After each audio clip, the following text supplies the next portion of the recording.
It's a busy Saturday night in the case. We got 7 games for you on tap. Let's get right to them. My name is Andreas Sachenko and you're watching the KHL Update. We travel to Vladivostok for our first game of the day. Admiral play house to Boris. The sail is struck early in this one, just over 2 minutes in. Artur Kormashkov shoots from the blue line, rebound, Dennis Flipper passes it to Konstantin Glazichev, and Glazichev taps it home for his 9th. A few minutes later, Viper has a great chance to double the lead short-handed, but he fails to beat Henry Carlson on a breakaway. Boris tied up late in the period. Patrice Cormier wires it past Anton Kosatkin off a dish by Dustin Boyd. Victor Svedberg registers his first career KHL point on the play, and it's 1-1 after 20. The Fierces grab the lead late in the second. Jesse Blacker finds Darren Dietz with a great diagonal, and Dietz scores his 11th of the year while both teams were down a man. Boris secured the win with a late empty netter. Patrice Cormier gets his second goal of the night, while Jesse Blacker gets another assist. Kazakhstan team wins their 3rd in a row. 3-1 is the final.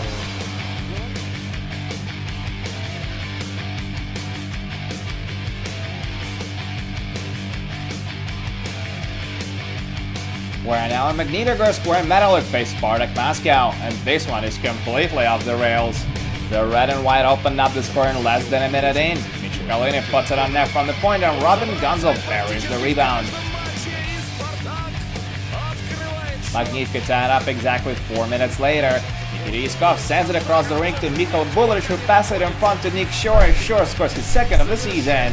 Spartak get their lead back less than a minute after that. Yaroslav Deblenko gets the puck from Maxim Tsiplakov, skates to the high slot and scores his 3rd. Metalurg bring it back to even with a power play marker. Viktor Antipin throws it in the slot, and Dennis Rasmussen tucks it home.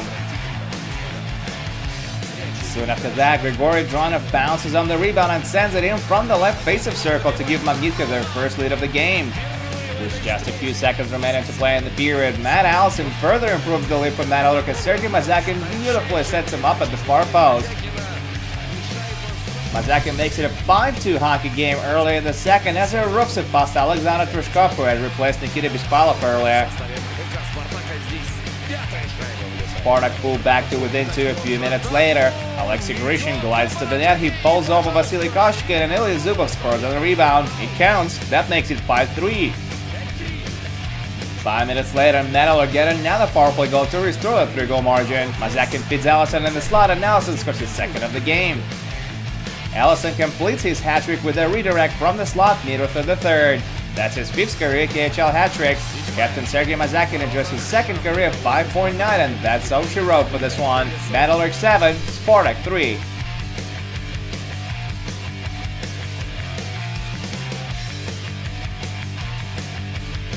And now to Novosibirsk, where Sibir face Tractor. The two are pretty tight in Eastern Conference standings and battle for the playoffs. A couple of minutes into the game, there's a stretch pass to Vladimir Peshakhonov, who gets in on a break, takes a shot, and Vasily Demchenko turns it aside. Tractor get to open up the scoring short after that. Alexander Sharov takes the initial shot, and Igor Dugin scores on the team he began the season with. Late in the period, Demchenko pulls off another great save. He stops Gilbert Boulay on a power play. Hard to believe it didn't go in. Sibir do get one over the goal line, but it's waved off at the beater review as the puck had gone out of play a bit earlier. They get one that counts late in the second. Vladimir Pervushin scores his 3rd of the season off a setup by Gleb Zuranov. 3rd period now, Sibir in the power play. Nikita Mikhailov takes a shot, Demchenko stops it, rebound, another shot by Alexander Sharov, and Demchenko comes across to stop it as well. Demchenko is in the zone tonight. He goes to overtime, and Tractor ended with just 5 seconds remaining on the clock. Paul Shafura slams it home. That's his 2nd OT winner in 3 games. Vasily Demchenko sets his new career KHL high with 53 saves, and Tractor take it 2-1 on the road.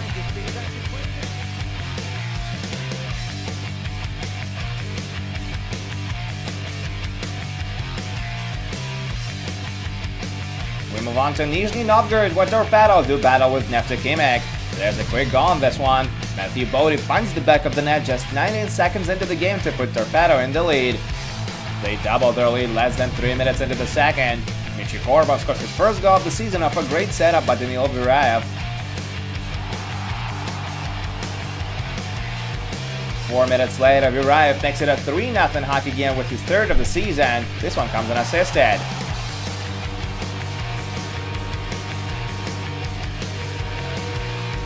The Wolves swap their net minus, but it doesn't help. 3 minutes later, Philippe Holm converts on a power play for his 6th, and it's 4-0 Torpedo now. To Neftikimik's credit, they get 2 goals back before the intermission. First, Pavel Padakin gets a short-handed marker. Torpedo used the coach's challenge, but the call stands in the end, and that puts Neftikimik on a power play. And they capitalize on it. Jonas Natinen scores his 12th of the season, and it's a 4-2 hockey game after 40. The team's straight goals in the third frame.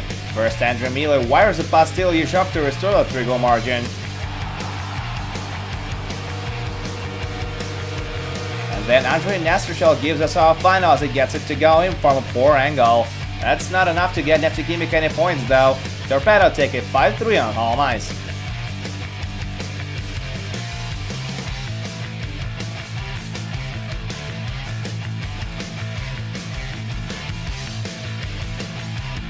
Welcome to Podolsk, Moscow region. It's the site of our next game as Vitas take on Dynamo Moscow.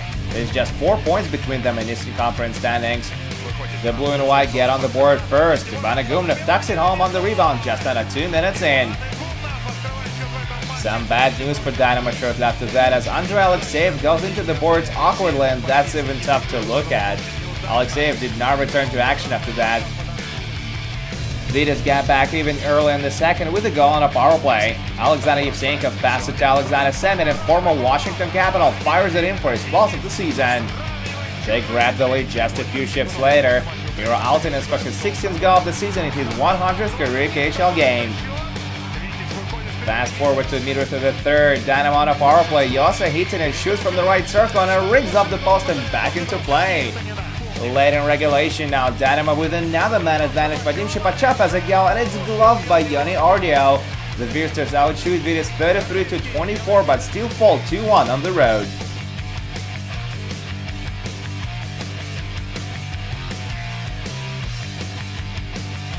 And now to Bratislava, Slovakia, where struggling Slovan face defending champions Zagbars. The Virtus strike 6.5 minutes in. Andrei Markov shoots from the blue line. It's deflected. Ivica Sekic puts it in the slot, and Justin Azevedo roughs it past Jakub Stepanek. Second period now. Mikhail Glukhov skates to the net all by himself. Pump fake and a shot, but Stepanek stops it with his blocker. Slovan tied up midway through the period. Patrick Lampers scores his 3rd of the season off a gorgeous passing play. Tomasz Hrinka and Rodok Chorbana with the assist.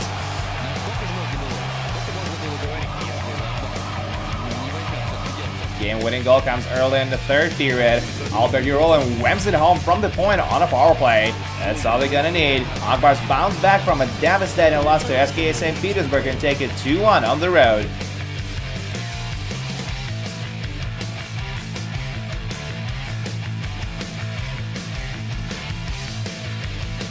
And there's just one more score to tell you about. Sochi beat Avangard 3-2 on home ice. Artem Tamilin scored the game-winning goal early in the second. And that's it for the KHL update, but do come back tomorrow for 3 more games, including Uptime Bliss, Kunlun Red Star, and Red Army vs Salamati Live. My name is Andreas Sachenka, thank you guys so much for watching, and I'll see you again soon.